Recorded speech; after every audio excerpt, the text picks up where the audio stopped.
di podcast Ceria. Nah, di sini bersama saya Sapriana selaku moderator dan ditemani oleh dua narasumber saya, yaitu Saya Lovitri Apri Aziza dan saya Fitria Jasmine. Nah, di sini kita akan membahas isu-isu sekolah tentang bidang psikologi pendidikan. Mungkin dari sebagian kita mengetahui bahwa sekolah adalah tempat menuntut ilmu. Tapi pengertian sekolah itu kira-kira menurut pandangan Mbak Wafik dan Mbak Fitria itu apa? Nah, sekarang saya akan bertanya bagaimana pengertian sekolah menurut Mbak Wafik. Jadi sekolah menurut saya adalah lembaga pendidikan formal yang menyediakan pembelajaran dan juga pengajaran bagi siswa dengan bimbingan guru dan juga pendidik. Sekolah ini juga bertujuan untuk mengembangkan potensi siswa dari berbagai aspek pengetahuan, keterampilan, dan juga pendidikan.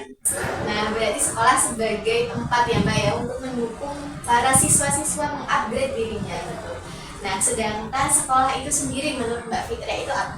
Oke, jadi menurut saya pribadi ya, saya setuju dengan pendapat Mbak Fitri mengenai sekolah tadi. Namun menurut saya ada satu aspek penting yang harus ada dalam sekolah, yaitu terkait sarana dan prasarana. Karena menurut saya jika sekolah tersebut tidak memiliki sarana dan prasarana yang memadai, maka para siswa tidak akan dapat mengembangkan kreativitas maupun keterampilannya dengan baik. Jadi sarana dan prasarana dalam sekolah juga merupakan aspek penting yang harus ada di dalam sekolah tersebut. Nah, berarti dapat kita simpulin bahwa sekolah itu tempat yang mendukung untuk para siswa itu mengupgrade dirinya agar bisa pengetahuannya lebih berkembang gitu ya Mbak Fitria. Mungkin dari beberapa pengertian yang sudah disampaikan oleh narasumber kita, bahwasanya sekolah itu pasti akan memiliki metode dan juga pengalaman yang sesuai diterapkan dalam lingkungan sekolah. Kira-kira metode dan pengalaman pembelajaran yang efektif dan sesuai diterapkan dalam lingkungan sekolah itu apa? Mungkin dari Mbak Fitria bisa menjelaskan sedikit. Oke, jadi menurut saya pribadi bahwa pengalaman belajar di sekolah itu dipengaruhi oleh suatu hal seperti adanya pergeseran paradigma. Nah, jadi dari pembelajaran yang semula berpusat ke guru, kini terjadi pergeseran bahwa pembelajaran mulai berpusat ke siswa, seperti yang terjadi pada lingkup kurikulum merdeka pada saat ini. Lalu untuk metode pembelajaran yang efektif dan aktif yang dapat diterapkan ke siswa, itu bisa dicontohkan oleh beberapa hal seperti adanya diskusi kelompok, lalu adanya proyek penyelesaian proyek berbasis masalah, adanya pembelajaran yang kooperatif, dan juga penggunaan teknologi yang mungkin dapat mengembangkan kreativitas siswa dalam pembelajaran yang sedang berlangsung tersebut. Nah, karena perkembangan zaman yang sangat pesat, mungkin teknologi menjadi salah satu pendukung ya Mbak Fitria dalam kemajuan sekolah tersebut. Nah, sehingga dapat kita ketahui bahwa teknologi sangat berperan penting dalam sekolah. Nah, dari pengaruh teknologi tersebut, kira-kira apa peran guru bagi siswa dalam lingkungan sekolah? Mungkin bisa dijelaskan oleh Mbak Wafi. Oke, menurut saya pribadi, guru ini memiliki peran yang sangat penting di dalam lingkungan sekolah. Di antaranya adalah sebagai pengajar, pembimbing, dan juga mentor yang menemani siswa itu dalam belajar. Selain peran, terdapat hubungan yang harus dimiliki oleh guru terhadap siswanya itu hubungan yang positif. Karena dengan hubungan yang positif dengan guru itu bisa memahami siswanya, dengan guru itu bisa memiliki empati dan mengenali potensi siswanya, siswa itu akan lebih termotivasi dalam belajarnya. Siswa itu akan lebih semangat. Nah, berarti selain guru memfasilitasi teknologi kepada siswa dalam lingkungan sekolah, guru juga sangat berperan penting ya Mbak Wafik dalam lingkungan sekolah tersebut, bukan hanya digitalnya saja gitu. Nah, jadi teknologi digital itu sangat berperan penting ya Mbak Fitria dalam lingkungan sekolah. Namun, tidak dapat kita pungkiri bahwa teknologi digital tersebut memiliki dampak positif dan negatif. Kira-kira dari dampak tersebut apa Mbak Fitria?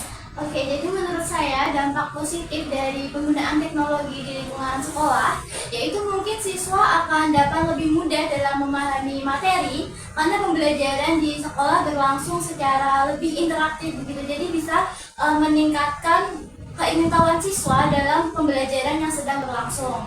Namun untuk dampak buruknya adalah bisa saja siswa tersebut lebih berfokus pada permainan yang ada di handphonenya ataupun tidak mendengarkan penjelasan materi pada proses pembelajaran yang sedang berlangsung, sehingga siswa tersebut dapat dikatakan seperti kecanduan gadget pada proses pembelajaran. Mungkin seperti itu.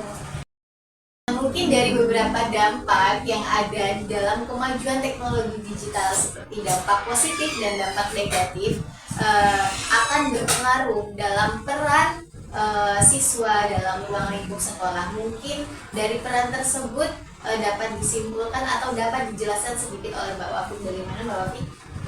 Baik, dari kemajuan teknologi sendiri itu tuh akan memunculkan banyaknya tantangan-tantangan dalam lingkungan sekolah. Di antaranya adalah penggunaan gadget. Memang penggunaan gadget ini menunjang siswa dalam belajarnya, tetapi tidak dapat dipungkiri bahwa gadget ini juga membuat siswa itu semakin malas dalam belajar ketika kurangnya pengawasan dari orang tua ataupun guru. Jadi ketika siswa itu tidak bisa atau tidak diawasi oleh orang tuanya dalam menggunakan gadget, dia itu akan semakin menyampingkan belajarnya dan lebih mengutamakan gadgetnya. Seperti itu salah satu contoh tantangannya. Nah, berarti tantangannya dalam dunia teknologi digital di ruang lingkup sekolah itu sangat tinggi. Dari beberapa tantangan yang sudah disampaikan oleh Mbak Wafin, ada cara untuk meminimalisir sehingga tantangan tersebut tidak terjadi. Nah, mungkin cara yang akan dilakukan adalah mengembangkan diri dalam karakter di ruang lingkup sekolah. Kira-kira pengembangan diri dalam ruang lingkup sekolah itu apa, Mbak? Oke, jadi menurut saya untuk mengembangkan diri siswa pada lingkungan sekolah itu dapat dilakukan dengan berbagai macam cara, seperti adanya pembiasaan yang positif bagi siswa-siswi yang ada di lingkungan sekolah tersebut. Nah, dalam hal ini dapat dilakukan dengan cara adanya kegiatan yang positif seperti upacara bendera ataupun pemberlakuan kegiatan ekstrakurikuler bagi para siswa yang ada di lingkungan sekolah tersebut. Lalu untuk para guru juga dapat menjadi contoh atau teladan bagi para siswa-siswinya dalam penggunaan teknologi sehingga para siswa dapat menggunakan teknologi dengan bijak dan tidak menyalahgunakannya dalam pembelajaran di sekolah. Mungkin begitu, Mbak Sep. Jadi walaupun teknologi digital maju, peran guru dalam pengembangan diri dan karakter siswa sangat berperan penting ya Mbak Wisya.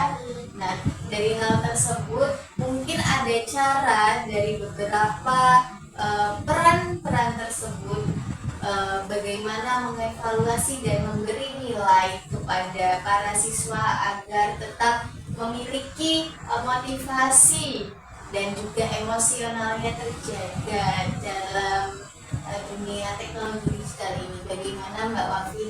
Baik, jadi betul seperti yang dikatakan oleh Mbak Sepri, di mana sistem evaluasi dan penilaian dalam lingkungan sekolah itu perlu dan harus ada, karena bertujuan untuk mengukur seberapa jauh pemahaman siswa dan seberapa luas keterampilan siswa itu semakin berkembang.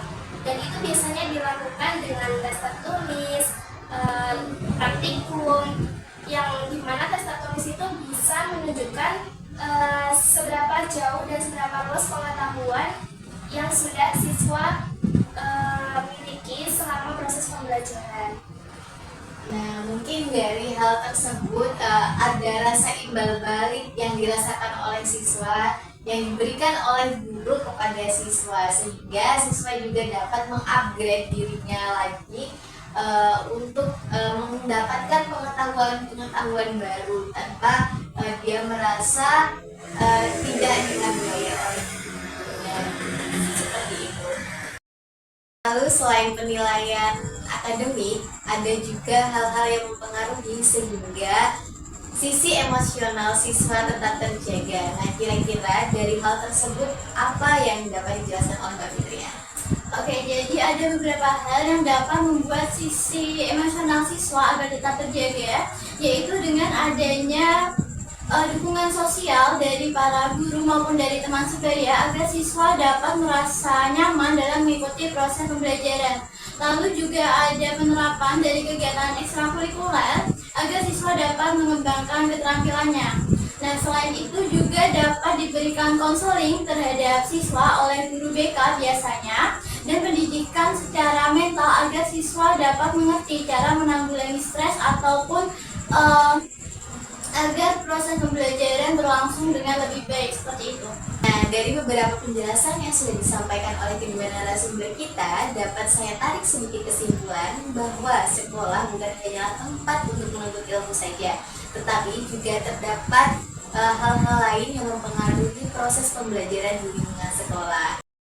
Tanpa kita sadari, kita sudah ada di penghujung podcast mengenai sekolah.